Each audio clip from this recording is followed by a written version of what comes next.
Greetings, I'm Byron Garrett, Chairman of the National Family Engagement Alliance and author with Scholastic, and I'm so excited to be here in Tallahassee, Florida with Mayor Gillum. Thank you for joining us today. Thank you for having us, and thank you for coming to visit our city. Oh, most definitely. So here we are at Brownsville Preparatory Institute. Right. Tell us why this school is so important in your community.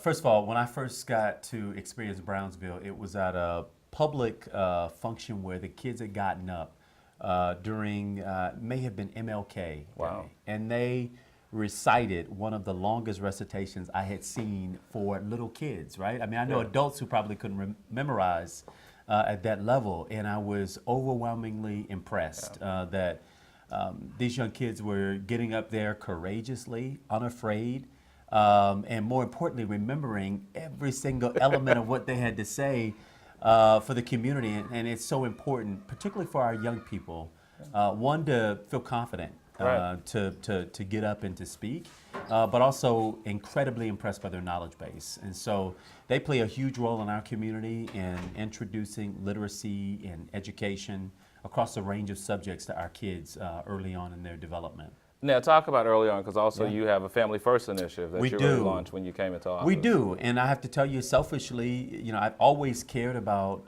early childhood education, but it really didn't start to mean what it meant to me until I had my own kids. And we started searching for where do we, want to have our kids educated. And every parent, I would imagine, wants to give their kid the absolute best start in life that they can.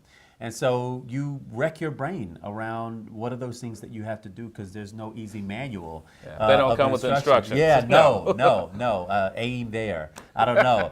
But we've tried to put as much as we can an emphasis on the earliest end of life, recognizing that early childhood education, brain development between the ages of 0 and 5, 90% of the brain is developed over that period of time. Our kids are literally sponges. And so it's important that we not goo-goo and gaga them through that, but that we have conversation and real interaction and talk with them and read with them and help them to develop the skills that they need, so that when they start kindergarten, they begin in this state kindergarten ready, and that they're reading on grade level at 3rd grade, and that they're graduating on time from our high school system and growing up to be really productive and contributing adults. And I think we take it for granted that it starts so much earlier than when the formal education begins at kindergarten. And all the research supports that. I mean, in all the places that we go across the country and around the world, folks realize, I tell people in D.C. all the time, it's actually not rocket science. We know that you have to focus on 0 to 5, but for some reason,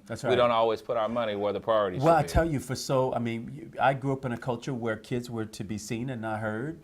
This was adult conversation. This is, go play, shut up, be quiet, those kinds of things. And we now know that that's actually very unhelpful for our children's development. We want to make sure that our kids are starting kindergarten without the significant word gap that currently exists in so many communities, especially poor communities and communities of color. And you've got kids starting with a 1,000,000 word difference between upper income children and low income kids. So I'm way behind. Well, they start way behind, and it is terribly difficult to catch up. The system isn't really built to necessarily bring that kid up to speed. And so the more our families and our parents know, and I know given your history as with the parent-teacher organization, you get this, that the more they know, as my grandmother says, when you know better, you do better. That's right. Nobody wants to set their kid up for failure. They want their children to be successful. And what we want these parents to know, especially parents who struggle with literacy themselves,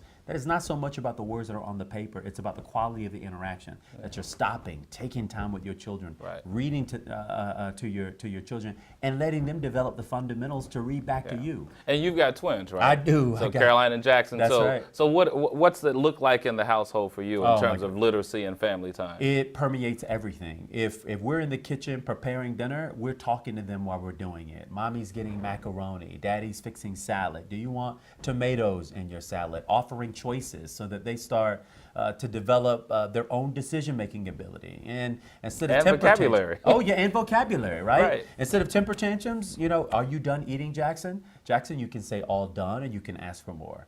And he then communicates back to us, or Caroline communicates back to us, what is it she wants. And I would be lying if I said it was easy. I mean, you have to avoid your default position of hush and let me do what I have to do. You actually it's have work. to. It is work. Yeah. And it's not just let me read until you fall asleep. That's exactly right. No, we read and we have reading time, and then there's bedtime, which are different. Which are absolutely different. Makes a huge difference. Yeah.